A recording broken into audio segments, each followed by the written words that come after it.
2025 4వ నెల నిన్న 10 తారీఖు మరి కలెక్టర్ ఆఫీస్ నాకు ఫోన్ చేశారు. నేను కొట్టి దగ్గర ఉన్నాను. 2:30 చేశారు ఫోను మధ్యాహ్నప్పుడు. మరి పేరు శాంతి అని అడిగారు. అవునన్నాను. ఏంటి మేడం గారు అంటే వాళ్ళు ఏమన్నారంటే చంద్రబాబు ఆఫీస్ నుంచి మాకు లెటర్ వచ్చిందమ్మా, మీది భూమి సమస్య అంటున్నారు ఏంటని చెప్పి మాట్లాడారు. ఎట్లాగా ఏంటని చెప్పమంటే మొత్తం చెప్పాను నేను. 5 ఎకరాల 18 సెంట్లు 5 ఎకరాల 28 సెంట్లు భూమి మేడం గారు, మరి అది కబ్జా చేశారు, మాకు ఎటువంటి న్యాయం జరగలేదు, పరిష్కారం కాలేదు మాకు అని చెప్పేసి అన్న. అయితే ఎంత వచ్చింది ఏందని చెప్పి మళ్ళీ అడిగారు. మా ఇంట్లో ఇద్దరికి వచ్చిందని చెప్పాను నేను. మా అమ్మగారికి మా మేనల్లుడికి వచ్చిందని చెప్పా. 2 ఎకరాల 54 సెంట్లు భూమి ఇచ్చారు, 10 సెంట్లు ఇళ్ల స్థలం ఇచ్చారు కుటుంబానికి. ఆ 2 కుటుంబాలు కలిసి 5 ఎకరాల 28 సెంట్లు భూమి. అయితే మీకు వచ్చి ఎంక్వైరీ చేశారా, సర్వే చేశారా అని చెప్పి అడిగారు.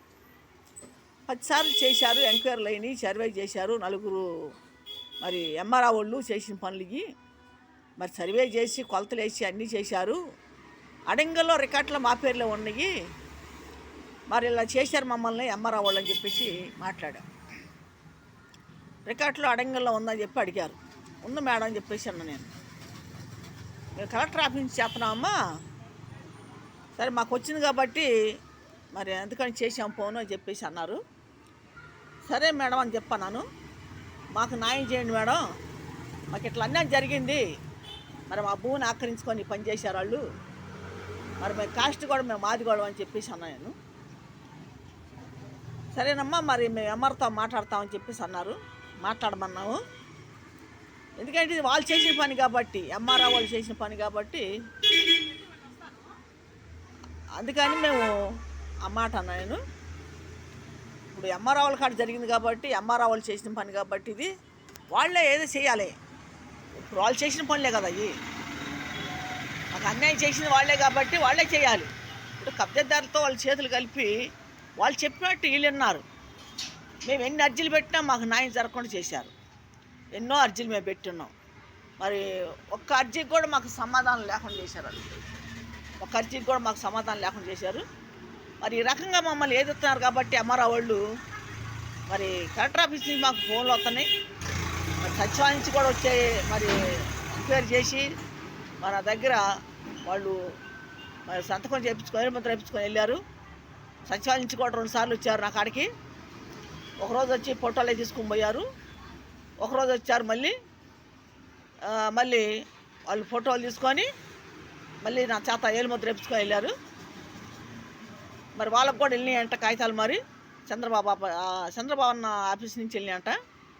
ఇక్కడ తాడేపల్లిలో మరి సచివాలయం నుంచి వచ్చారు. మరి వాళ్ళు అట్టే అడిగారు. మరి ఎటువంటి పరిష్కారం కాలని చెప్పాము. వాళ్ళు అదే పంపుతామా మేము మరి కలెక్టర్ ఆఫీస్కి అని చెప్పేసి అన్నారు. సరే సార్ అని చెప్పి అన్నాం మేము. ఇప్పుడు నిన్న మరి 10వ తారీఖున నిన్న ఫోన్ చేసి 2:30 టైము మరి ఫోన్ చేసి కలెక్టర్ ఆఫీస్ నుంచి చేస్తున్నామమ్మా అని చెప్పేసి అన్నారు. మరి వాళ్ళు అట్టే అడిగారు, అన్నీ అడిగారు. నేను చెప్పాను ఇలా భూమి సార్ మాకు వచ్చింది, మరి ఎవరు ఆక్రమించారని చెప్పేసి అడిగారు. బాలసాని రాజేశ్వరరావు కుటుంబం, సంబుతా సరిబాబు కుటుంబం ఆక్రమించారండి. వాళ్ళు 2 కుటుంబాలు ఈ పొలాన్ని ఆక్రమించుకొని ప్యాట్లేసి కూడా అమ్మేశారని చెప్పేసి మాట్లాడు. 2019లో 2వ నెలలో 81 సెంట్ని అమ్మేశారు. మరి అంతకుముందు జగన్ ప్రభుత్వంలో ఉన్నది జరిగింది. ఇప్పుడు జగన్ ప్రభుత్వంలో ఉన్నవాళ్ళు చేశారు పని, ఆ పార్టీలో ఉన్నవాళ్ళు. అంతకుముందు వాళ్ళ నాన్నగారు పార్టీలో ఉన్నారు, వైఎస్ గారు పార్టీలో ఉన్నారు, అప్పుడు కొంత అమ్మేశారు. మరి ఇప్పుడు జగన్ సార్ పార్టీలో అప్పుడు సగం జరిగింది.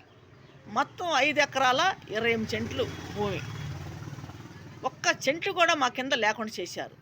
మేము ఎవరు అమ్మలేదు మేడం, మా అమ్మగారు కానీ మేము కానీ మా పిల్లలు కానీ అమ్మలేదు ఆ భూమిని. ఒక్క సెంటు కూడా మేము అమ్మలేదు, మా కింద లేదు. ఇప్పుడు ఈ రకంగా చేశారు. మాకు న్యాయం చేయండి, మాకు ఇల్లు లేదు, మేము అద్దెలు కొంటున్నాం అని చెప్పి మాట్లాడాం. సరేనమ్మా, మరి ఎంఆర్ఓ కనుక్కుంటాం మేము, మరి రికార్డులో అడంగలు మీ పేర్లు ఉన్నాయని చెప్పి అడిగారు. ఉన్నాయి మేడం గారు అని చెప్పిస్తే అన్నాను. ఎందుకంటే రికార్డు అడంగలు మేము చూసాం కాబట్టి మాకు తెలిసింది ఆ సంగతి కూడా, తెలిసేది కాదుగా. వాళ్ళు ఎందుకంటే సర్వేకి వచ్చినప్పుడు కొలతలకు వచ్చినప్పుడు తీసుకొచ్చారు దాన్ని, అడంగల బొక్కు రికార్డు బొక్కు తీసుకొచ్చారు. అడంగల్లో మా పేరే ఉంది, రికార్డులో మా పేరే ఉంది. మరి మా అమ్మగారి పేరు, మా మేనగారి పేరు ఉన్నాయి. ఆ పేర్లు పిలిచి ఎక్కడెక్కడ ఉన్నాయి మేము సర్వేకి వచ్చారు. మరి 4 దిక్కలు చూపించాం మేము. మహానాడులో 2 సాటలు, సెటిల్మెంట్లో సాట, సీతన్నారులో సాట, 4 దిక్కలు మేము చూపించాం. ఇన్ని దిక్కలు మాకు వచ్చింది భూమి అని చెప్పి మేము చూపించాం. 4 దిక్కలు కూడా చూశారు, తిరిగారు, సర్వే చేశారు, కొలతలు వేశారు. ఎంఆర్ ఆఫీస్ నుంచి 10 మంది దాకా వచ్చారు. మరి మేము కూడా 10 మంది వెళ్ళాము. మరి ఈ రకంగా జరిగింది. మళ్ళీ తర్వాత ఒక 6-7 వచ్చారు, తర్వాత ఒక 5-4 వచ్చారు. ఇట్లాగ వస్తూ ఉన్నారు. వచ్చి సర్వే చేసి వెళ్తున్నారు, కొలతలు వేసి వెళ్తున్నారు, రికార్డు తెస్తున్నారు, అడంగలు తెస్తున్నారు. పాత రికార్డులో పాత అడంగల్లో మా పేర్లు ఉన్నాయి. ఇప్పుడు కొత్తగా ఏమైనా మార్చారేమో తెలీదు, కొత్త రికార్డులు ఏమైనా మార్చారేమో, కొత్త మరి అడంగలు మార్చారేమో తెలీదు. పాత రికార్డుల్లో మటుకి మా పేర్లే ఉన్నాయి. పాత అడంగల్లో కానీ పాత రికార్డులు కానీ మా పేర్లే ఉన్నాయి. మరి ఈ రకంగా ఎంఆర్ఓలు చేశారు. ఎంఆర్ఓలు చేసిన పనులు కాబట్టి ఎక్కడ చూసినా ఎంఆర్ఓలు దోపిడీ అయిపోతుంది. అసలు రౌడీల కంటే గోండాల కంటే వీళ్ళు ఎక్కువైపోయారు, ఎంఆర్ఓలు ఎక్కువైపోయారు. లంచాలు తినటం, మరి బేదోళ్ళని అన్యాయం చేయటం, బేదోళ్ళని అనగదొక్కటం, ఇలాగా బాధ పెడుతున్నారు. వాళ్ళ ఆఫీసులు చుట్టూ తిరిగితే అసలు ఏనంగా చూడటం మమ్మల్ని. ఎలా చేశారంటే అలా చేశారు మమ్మల్ని. 4 ఎంఆర్ఓలు, ఒక్కళ్ళు కాదు, 2 కాదు, 4. తిరుమల వెంకటేశ్వరరావు, పద్మభూషణ్ ఎంఆర్ఓ, శ్రీనివాసరెడ్డి, నాగిరెడ్డి, ఈ ఎంఆర్ఓలు వీళ్ళు ఉన్నారు. మరి వీళ్ళు ఈ రకంగా చేసుకుంటూ వెళ్ళారు మమ్మల్ని. ఎంత ఏది ఇచ్చారంటే అంత హింసించారు మమ్మల్ని. అసలు వాళ్ళు కాళ్ళు పట్టుకొని కూడా ఏడ్చాను నేను. శ్రీనివాసరెడ్డి అన్నాడు, శాంతమ్మ మీ గురించే నన్ను ఇక్కడ వేసేట్టున్నారు డ్యూటీ. నేను కాగితాలు పెట్టుకొని తిరిగేటప్పుడు కలెక్టర్ ఆఫీస్ కాడ బయట ఉండేవాడు ఆయన, అందరిని లోనకి పంపించేవాడు, కలెక్టర్ కాడకి పంపించేవాడు ఆయన. అసమంటోని తీసుకొచ్చి ఇక్కడ ఎంఆర్ఓ ఆగేశారు సీతనార్లో. ఎంఆర్ఓ ఆగేస్తే ఆయన అన్నాడు, మీ గురించి వచ్చినట్టున్నాను నేను, మీ గురించే తీసుకొచ్చాడు దేవుడు నన్ను, మీకు న్యాయం చేసి వెళ్తాను అని చెప్పేసి మాట్లాడాడు. మాట్లాడి కబ్జాదారులతో కొమ్మక్క అయిపోయాడు. పద్మభూషణ్ ఎంఆర్ఓ అట్టే చేశాడు. తర్వాత శ్రీనివాసరెడ్డి అట్టే చేశాడు. తిరుమల వెంకటేశ్వరరావు అసలు తిరుమల వెంకటేశ్వరరావు అయితే అసలు కుర్చీ ఎత్తాడు, నన్ను కొట్టబోయాడు తిరుమల వెంకటేశ్వరరావు. ఆయన అలా చేశాడు ఆ ఎంఆర్ఓ. మరి నాగిరెడ్డి ఆయన కూడా ఏం చేసుకుంటావు, పో చేసుకో, నీ దిక్కున్న కాడ చెప్పుకో, ముఖ్యమంత్రి కాడికి వెళ్తావా వెళ్ళు, కలెక్టర్ కాడికి వెళ్తావా వెళ్ళు, ఏం చేసుకుంటావు చేసుకోపో, నేను చేసేది నేను చేస్తాను అని చెప్పి అలా మాట్లాడాడు నాగిరెడ్డి ఎంఆర్ఓ. ఈ రకంగా మమ్మల్ని బెదిరించారు, నన్ను పోలీసు వాళ్ళకి పట్టించారు, పోలీస్ స్టేషన్లో పెట్టారు, చిత్రబోధన చేశారు, నన్ను చాలా బాధ పెట్టారు. మీరు చూడండి, భూమి గురించే మాట్లాడుతున్నాను నేను. ఇప్పుడు కొట్టుకాడే ఉన్నాను, నేను కొట్టుకాడే ఉండి నేను మాట్లాడుతున్నాను. మరి అది భూమి సమస్య కాబట్టి మాకు ఫోన్లు వస్తున్నాయి. మరి ఫోన్ల గురించి నేను మరి వాళ్ళు చేసినప్పుడు నేను మాట్లాడుతున్నాను. ఏ ఊరు చేశాను నేను ఫోన్ ఎత్తి మాట్లాడుతున్నాను, సమాధానం కూడా చెబుతున్నాను. ఒకసారి నేను ఫోన్ ఎత్తపోయిన నెంబర్ చూసి నేను మళ్ళీ తిరిగి చేస్తున్నా వాళ్ళకి, నేను తిరిగి చేసిన వాళ్ళు ఎత్తుతున్నారు, నేను మాట్లాడుతున్నా. ఇలా జరుగుతుంది కాబట్టి అన్యాయం అక్రమం ఎక్కడా కాదు, ఎంఆర్ ఆఫీస్లో జరుగుతున్నాయి. మున్సిపాలిటీ కమిషనర్ కాడ ఎంఆర్ఓ దగ్గర వీళ్ళే అసలు దొంగలు, వీళ్ళే. వీళ్ళు బేదోళ్ళని నోర్లు కొట్టి లంచాలు తిని వాళ్ళు భూములు ఆక్రమించుకొని వాళ్ళు భూములు అమ్ముకోవటం, ఈ రకంగా చేస్తున్నారు ఎంఆర్ఓ వాళ్ళు. డబ్బు కక్కుర్తిపడి ఈ రకంగా బేదోళ్ళని ఏదిస్తున్నారు. ఎన్నిసార్లు తిరిగినా వాళ్ళు చుట్టూ వాళ్ళ కాళ్ళు పట్టుకొని ఏడ్చినా వాళ్ళ కనికిరం దయ వంటల. మరి దయచేసి ఇప్పటికైనా సరే న్యాయం చేయాలని చెప్పి కోరుకుంటున్నాను. నేను క్యాస్ట్ కూడా మాది కూడా మేము, మాకు గవర్నమెంట్ ఇందిరాగాంధీ టైంలో వచ్చింది ఆ భూములు. మరి ఆమె బేదోళ్ళకి లేనోళ్ళు కానీ పంచింది ఆ భూముల్ని. కూలి నాలి చేసుకొని మీరు బతకండి, భూములు పండించుకొని తినండి అని చెప్పి ఆ రోజుల్లో భూములు పంచింది ఆమె. బేదోళ్ళకి లేనోళ్ళు కానీ పంచింది. మరి ఆ రోజుల్లో మా నాన్నగారు ఇక్కడ ఉన్నాడు కాబట్టి మా నాన్నగారికి మా అన్నయ్య గారికి వచ్చింది. మా నాన్నగారికి 6 సంతానం, అమ్మగారికి 3 మగవాళ్ళు 3 ఆడవాళ్ళు. ముగ్గురు మగవాళ్ళలో కూడా పెద్ద అన్నయ్యకి వచ్చింది. పెద్ద అన్నయ్యకి ఒక కొడుకు ఉన్నాడు. ఆ కొడుకు కూడా ఏమయ్యాడో కూడా తెలియదు. 33 సంవత్సరాలు ఇంతవరకు అక్కడ కనపట్ల అదాలేడు. ఎక్కడ ఎతికినా ఎక్కడ మాకు దొరకలేవాడు. మరి మేము ఇక్కడ ఉంటున్నాం కదా, మరి వాడు రావాలిగా, ఉంటే ఎక్కడున్నా రావాలి కదా. ఇంతవరకు రాలేవాడు. నేను చిన్నపిల్ల అప్పుడు వెళ్ళిపోయాడు. ఇంతవరకు అడ్రస్ లేడాడు అసలు.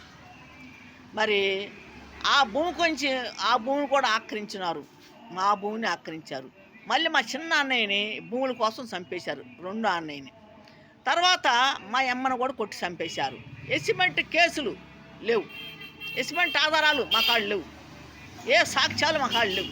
ఎవరైనా చూసినా చెప్పరు. ఎందుకంటే అక్కడ సాక్ష్యం చెప్పాలంటే భయపడిపోతారు. ఎందుకంటే అక్కడ ఎవరు కొత్త వాళ్ళు సాక్ష్యం చెప్పాలంటే వాళ్ళని వెళ్ళి బెదిరించి వాళ్ళని కొడతారు ఇళ్ళ మీదకి వెళ్ళి. అందుకని ఎవరు అక్కడ సాక్ష్యం చెప్పరు. పాత వాళ్ళు ఎవరు లేరు, చనిపోయారు అక్కడ. ఇప్పుడు అంతా కొత్త వాళ్ళు పిల్లలు ఉన్నారు కాబట్టి వాళ్ళకి పెద్ద తెలీదు. మరి ఇప్పుడు ఆడ కొత్తగా ఇల్లు కట్టుకునే వాళ్ళు కూడా తెలీదు. కొత్తగా వచ్చి కాపురాలు చేస్తున్నారు, పేటలు కొనుక్కొని ఇల్లు కట్టుకొని. వాళ్ళకి పెద్దగా తెలీదు. తెలియపోయినా వాళ్ళు ఏం దొంగ సాక్ష్యాలు చెప్పిస్తున్నారు. ఇప్పుడు కబ్జాదారులు పక్కన వాళ్ళు బెదిరించి దొంగ సాక్ష్యాలు చెప్పిస్తున్నారు.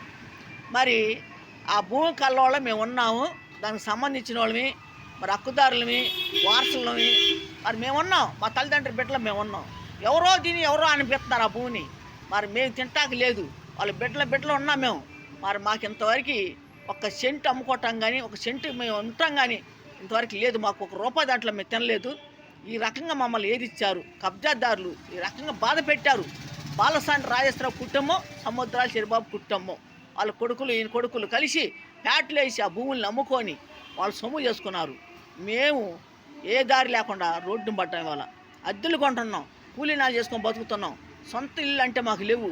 ఈ రకంగా ఏదిస్తున్నారు. ఇప్పటికైనా దయచేసి చంద్రబాబు అన్నయ్య మాకు న్యాయం చేయి. లోకేష్ బాబు, పవన్ కళ్యాణ్ గారు మాకు న్యాయం చేయని మేము కోరుకుంటున్నాము. మరి కలెక్టర్ ఆఫీస్లో కూడా అన్యాయం జరిగిన కాడ మరి న్యాయం చేయాలని చెప్పి కోరుకుంటున్నాం. మరి ఎంఆర్ఓ వాళ్ళు కానీ, మళ్ళీ కలెక్టరే కానీ, ఆర్డీ ఆఫీస్లో కానీ, రికార్డ్ ఆఫీస్లో కానీ ఎక్కడైనా సరే ఇప్పుడు నీతిగా నిజాయితీగా పనులు చేయండి. అన్యాయం అక్రాన్ని చేయొద్దండి, దోపిడీలు చేయొద్దండి. మరి జనాలను మీరు సావదాం కద్దండి, బేదోళ్ళని సావగొట్టకాకండి. మరి ఏంటంటే బేదోళ్ళు ఇప్పుడు ఏది లేక దిక్కు మొక్క లేక రోడ్లో పడుతున్నారు. మీ కాడికి వచ్చి మొరపెట్టుకుంటే, మీరు ఒక దేవుళ్ళని మీ కాడికి వచ్చి మొరపెట్టుకుంటే మీ కుర్చీల కింద తొక్కేస్తున్నారు, మీ కాళ్ళ కింద తొక్కేస్తున్నారు మా బోటోళ్ళని. మేము ఎన్నో చూసినా. నేను ఆఫీసు చుట్టూ తిరిగి నేను అన్ను పట్టిపోయినాను. నన్ను చాలా బాధ పెట్టారు, హింసించారు. నన్ను ఎంఆర్ఓలు హింసించారు. కలెక్టర్ ఆఫీసులో, ఆర్డీ ఆఫీసులో, రికార్డ్ ఆఫీసులో, మరి పోలీస్ స్టేషన్లో, మున్సిపాలిటీ ఆఫీసులో, ప్రతి ఆఫీసులో నేను తిరిగాను. ప్రతి ఆఫీసులో నన్ను ఇబ్బంది పెట్టారు, బాధ పెట్టారు. సంవత్సరాలు పొడుగు తిరిగా నేను. 2003, 2025, 2025 ఇప్పుడు 2003 కాంచి తిరుగుతున్నా. 2003 కాంచి తిరుగుతున్నాను. ఇంతవరకు నాకు వేసినటువంటి పరిచయాలు న్యాయం జరగలేదు. ఇప్పటికీ ముగ్గురు మారారు ముఖ్యమంత్రులు. మరి వైఎస్ గారు, మరి జగన్, చంద్రబాబు ముగ్గురు మారారు. మరి ఇప్పుడు కూడా మాకు ఎటువంటి పరిష్కారం న్యాయం జరగలేదు. నేను ఎప్పటికెప్పుడు వీడియోలు తీస్తూనే ఉన్నాను, పెడుతూనే ఉన్నాను. మా సమస్య గురించి మాకు న్యాయం చేయమని మేము కోరుకుంటున్నాము. మరి మాకు అన్యాయం జరిగింది, మేము కూలీనాలు చేసుకొని బతుకుతున్నాం. మమ్మల్ని ఈ రకంగా ఏది ఇచ్చారు, బాధలు పెట్టారు, చాలా ఇబ్బంది పెట్టారు. మమ్మల్ని కొట్లాటలో కూడా 10 సార్లు జరిగినాయి. కొట్లాట కూడా 10 సార్లు జరిగి మమ్మల్ని కొట్టి, మమ్మల్ని చిత్రవాదం చేసి, చాలా యాతన పెట్టి మమ్మల్ని బాధ పెట్టారు. మాకు దిక్కు మొక్కు లేరని పనులు చేశారు. మమ్మల్ని దౌర్జానికి ఒక రౌడీజంగా ఇళ్ళమని రావటం, ఇళ్ళమనికి ఎగబడి కొడతాం, ఈ రకంగా మమ్మల్ని ఏది ఇచ్చారు, చాలా ఇబ్బంది పెట్టారు. మేము చాలా బాధలు పడ్డాము. ఒక నరకం చూపించారు మాకు. ఈ రకంగా చేశారు అధికారులే కానీ, కబ్జాదారులే కానీ. మమ్మల్ని చాలా ఏదిచ్చి చాలా బాధ పెట్టారు. ఏ పెద్ద మనుషుల కాడికి వెళ్ళినా కూడా మాకు న్యాయం జరగలేదు.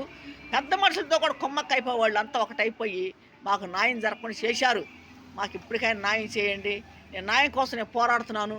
అది మా భూమి, అది మేము ఉన్న హక్కుదారులు, మా తల్లిదండ్రుల బిడ్డలు మేము ఉన్నాము. మాకు ఒక రూపాయి అనేది లేదు. ఒక సెంటు మా కింద లేకుండా పోయింది. 5 ఎకరాల 20 సెంట్లు భూమిని వాళ్ళు ఆ రకం చేశారు.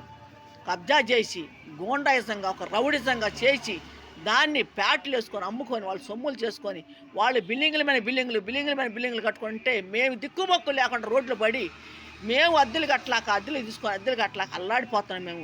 మేము చాలా బాధపడుతున్నాం, చాలా యాతన పడుతున్నాం. ఇప్పటికైనా మాకు న్యాయం చేయాలని కోరుకుంటున్నాము. మరి చిన్నవాళ్ళకి, పెద్దవాళ్ళకి, మీ అందరికీ నేను నమస్కారం చేసుకుంటున్నాను. మరి చంద్రబాబు అన్నయ్య, మా బొట్టోళ్ళు మీరు చూడండి, మీ మధ్యలోనే ఉన్నాను. మీ తాడేపిల్లలో ఉంటున్నాను, ఎక్కడో లేదు, అడుగులో లేను. నేను మీ మధ్యలోనే ఉంటున్నాను, చుట్టూ మీరు ఉన్నారు, మీ మధ్యలోనే ఉన్నాను. మీరు చూడండి, మీరు అడగండి, ఎంక్వైరీ చెయ్యండి. గుంటూరు జిల్లా Tadepalli Bosamma centre 17 ward 165 door number కూడా మేము ఉండే అడ్రస్. ఇన్ని చెబుతున్నా నేను. ఎవరు వచ్చి మరి ఎంక్వైరీ చేసి సర్వే చేసి మరి ఏంటి మీ పరిస్థితిని అడిగిన వాళ్ళు లేరు. ఫోన్లు మడికి చేస్తున్నారు కానీ ఏ పరిష్కారం నాకు కావట్లే, న్యాయం జరగట్లేదు. మీరు అందరూ చూడండి. మీ అందరికీ నేను నమస్కారం చేసుకుంటున్నాను. చిన్నవాళ్ళకి పెద్దవాళ్ళకి అందరికీ నేను ఎంతోమంది కాళ్ళు పట్టుకొని కూడా ఏడిసి నా కన్నెలతో కాళ్ళు కడిగాను. నేను ఎంతో బాధపడుతున్నాను. మరి నేను 30 సంవత్సరాల నుంచి తిరగటం మరి ఆఫీసు చుట్టూ, కానీ ఇక్కడ నేను 22 సంవత్సరాల నుంచి మరి ఎంతో బాధపడతాను నేను. ఇప్పుడు నాకు 51. మరి ఈ రకంగా నేను బాధపడతాను. మరి ఈ పనుల మీద తిరిగేటప్పుడు నాకు యాక్సిడెంట్ కూడా అయ్యింది. సచ్చి బతికా నేను. మరి చాలా ఇబ్బందులు పడ్డాను. మరి లాక్డౌన్లో కూడా తిరిగి అప్పుల పాలు అయిపోయాను నేను. చాలా అప్పులు కూడా ఉన్నాయి మాకు. మరి చాలా యాతన పడుతున్నాను, చాలా ఇబ్బంది పడుతున్నాను. మా భూమి మాకు ఇప్పిస్తే, దయచేసి మా భూమి మాకు ఇప్పిస్తే మేము తలాకి ఇల్లు కట్టుకుంటాం. 4 కుటుంబాల్లో పిల్లలు ఉన్నారు. మేము తలాకి ఇల్లు కట్టుకొని మీ పేరు చెప్పుకొని బతుకుంటాం. చంద్రబాబు అన్నయ్య మాకు న్యాయం చేయండి. లోకేష్ బాబు, పవన్ కళ్యాణ్, మీకు అందరికీ నేను నమస్కారం చెప్పుకుంటున్నాను. మీకు అందరికీ వందనాలు.